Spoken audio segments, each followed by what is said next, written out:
Today on the Stewardology Podcast, we are going to tackle one of the hottest debates in Christian money management that is out there.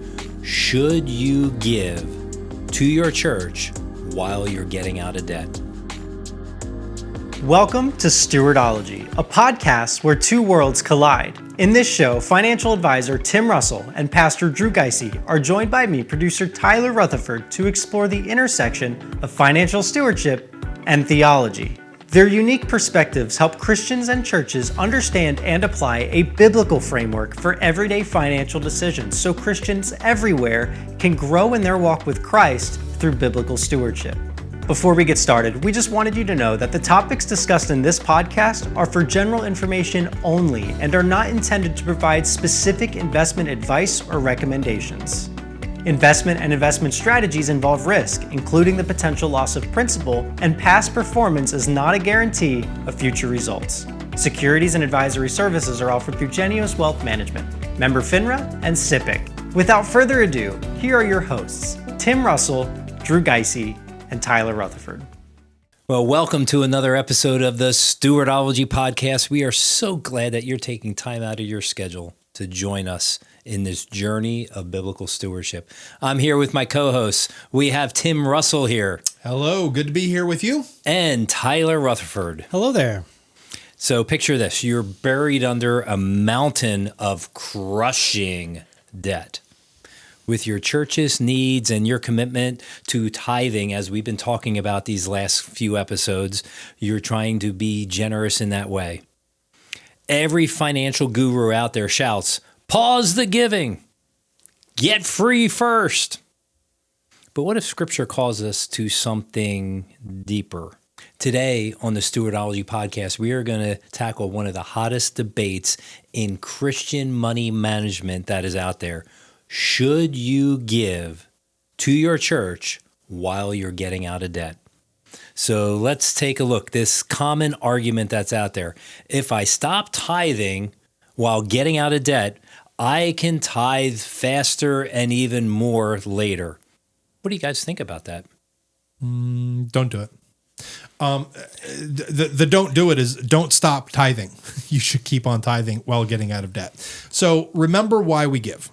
We give out of gratitude for the grace that God has given us. We give because we're obeying God. It's an act of obedience. We give because we trust in God and not our money or budgeting skills.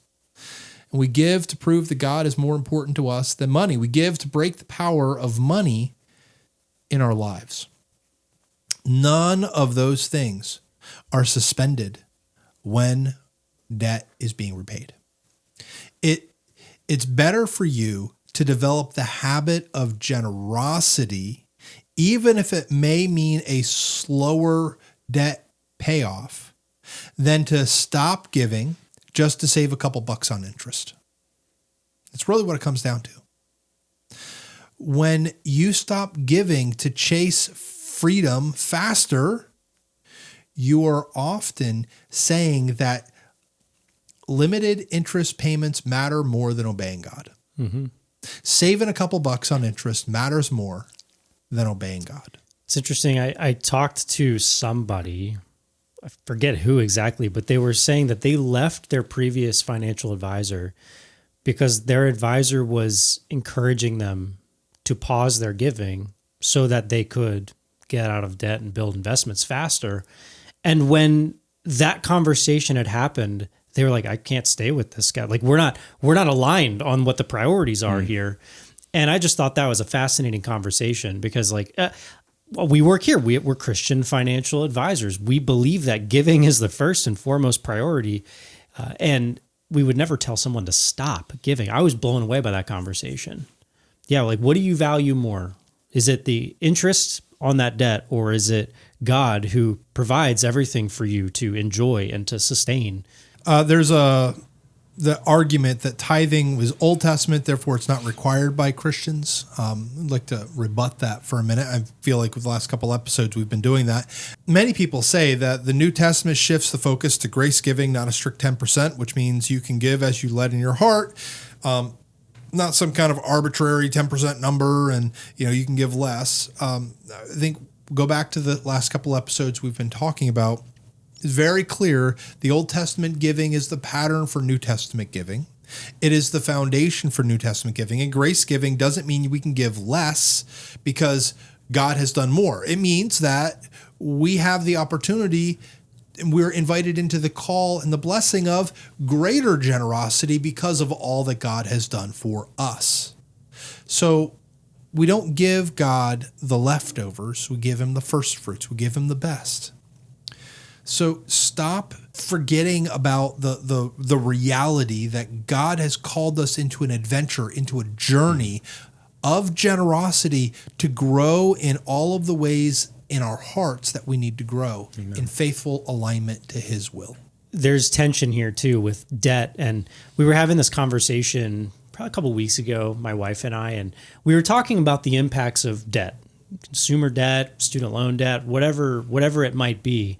And we were talking about the consequences of debt and how when you have debt, it limits your ability to obviously live the lifestyle perhaps that you'd want to live, but it also limits your ability to do the things such as save and give even more generously. It's like putting a handicap on you when you have that debt. It robs from your income to pay for something that you wanted in the past. And man, I think if people really want to give more generously, you have to have this conversation on, is this debt worth it? Is going into more debt going to be a wise decision for me to do, knowing that I want to give more generously?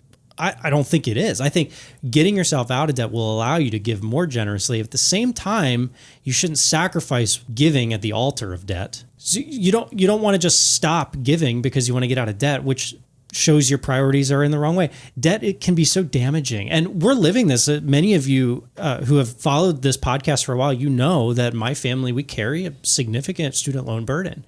And these are conversations we're having very regularly, the consequence and the impact of debt, and especially on generosity. Yeah, this is a real problem. This tension is absolutely real. But here are some things that scriptures say. Proverbs 22:7 says, the borrower is slave to the lender. Obviously, we have to pay our debts on time. We have to be honorable with our creditors, and we recognize that debt does limit our freedom. At the same time, Romans 13:8 says, owe no one anything except to love each other. And this is a call to live without that lingering obligation of debt repayment so that we can love and serve and give more freely. Again, these verses don't cancel our obligation to give and be generous to the Lord. In fact, they point us towards becoming debt-free and working to pay down that debt so we can give more freely. Yeah, but that's not to say stop giving so that you can later give. Right. The giving is a habitual, consistent part of the life of the believer. Yeah. I think it's interesting to think about 1 Timothy 5:8 in this context. It says, if anyone doesn't provide for his relatives, especially those members of his own household, he's denied the faith and is worse than an unbeliever. Look, what we believe the Bible teaches about the responsibility to provide for your family does mean that you're being responsible with your debt. But it also means more than just an income. The word provide there means this ongoing provision, this not just today, but tomorrow and on into the future. It requires you to find ways of becoming debt-free so that you can continue to provide. But again, it doesn't negate the responsibility and priority of generosity. And if you are building this muscle of consistent giving while getting out of debt, doing both at the same time, imagine what you're going to be able to do once you are out of debt. Amen. Your giving muscles are already being built up, and you're going to be able to really give more. And it's going to be amazing to see what can happen. That doesn't just start, though. It doesn't just start from 0 to 100, because I do believe that generosity is a muscle you have to build. It's a habit you have to cultivate in your life and in your family's finances. So yeah, absolutely. You have to do both. I really do think that. I like what you said, Tyler, that this is that muscle you have to build. And many times I'm sitting with people and they want to give. They're tearful, literally tearful that they love their church. They want to be more generous to their church, but they got this mountain of debt they got to get through and climb up and knock out. And I tell people all the time, great, you're in the national average. You're giving 2.3, 2.5% of your income. Can we get it to maybe 4 by the end of this year? Strengthen that muscle. Let's go for 6 the following year or 7 and keep on moving that percentage up. Now, some people, they have debt, but they could easily give a 10% and still function. Then let's go and jump in. Let's strengthen that muscle very quickly in that way. So I like what you're saying about that it is a muscle that needs to be strengthened. For some people, you can dive right in, but other people take a little bit of time, but keep on testing God and see if he will not open the windows of heaven, as we talked about in Malachi 3. So what if, I'm sure there's someone out there that feels this tension, but what if you literally don't have enough income and too much debt to tithe? We have an example in the New Testament about the widow who gave her 2 mites. Jesus commended her radical trust and sacrifice. Yeah. Some note that this highlights the religious leaders burdening the poor with these obligations to give, and this poor woman was being manipulated into generosity. But Jesus uses her as a model for a heart priority amid poverty. So, I mean, this is one of those verses that kind of is stressful for me as a financial advisor. And there are a couple others that likewise I feel are a challenge because I don't think that if the widow would have come to me and said, hey, Tim, you're a financial advisor, you're a Christian financial advisor, should I give everything that I have to the church? And it's like only 2 copper pennies. Should I do that? I would probably tell her, no, I mean, you need to survive. And yet Jesus says, look, she gave more than everyone else because she gave out of her poverty. God delighted in her gift because it was everything. There are ways in which prudent stewardship could potentially get in the way of biblical obedience. But these are usually the exceptions and not the rule, which is why I don't want to offer dogmatic, thou shalts here. I want to say, no, I think biblical wisdom and prudence says you shouldn't give those 2 copper pennies. But if God is laying it on your heart to do it, I'm not going to get in the way of God. We just have to trust that he's going to make it all work. I have to, my job, because I don't know the mind of God, I know his word, which is a conveyance of the mind of God. And his word in many passages says we have to be wise and prudent. So, okay. So if you don't have enough, we got this example of the widow's mite. She gave and God commended her. He commended her for her trust in God to meet the needs. We have the rich young ruler, right? This gentleman gave he comes, Jesus says, what do I need? I've done everything. I've obeyed all the rules. What else do I lack? And Jesus says, go sell all you have, give to the poor, and then come follow me and you'll have great reward. And the man went away sad because he had great wealth. Again, this is an example where I would challenge this rich ruler if he came to me and asked me what he should do. I would not say sell all you have, give to the poor, and go follow a wandering teacher. You told me that the other week, Tim. You said just get rid of everything, and that guy that's in the van that's painted up like '60s hippie thing. There you go. He said hop in and go for a ride. Go for a ride. Yeah. What possibly could go wrong? Were you trying to get rid of me? So, my point is that there are verses that are a bit of a challenge because I wasn't there. I didn't hear Jesus's words. This man did. So I have to acknowledge there are times where God calls individuals who have less to step out in faith and watch God provide. I was sitting down with a friend of mine. He's a retired missionary who reflected on all of God's goodness in provision in his life. He's like, I never communicated needs and asked for money to all these churches. Yeah, occasionally I come back and we talk about what we need and we do fundraising, but it wasn't like what many missionaries do today. It's constant plea, constant need, constant offer letters and support letters. I just trusted God and watched him do amazing things that I never could have imagined. And he would tell me story after story after story about how God met the needs.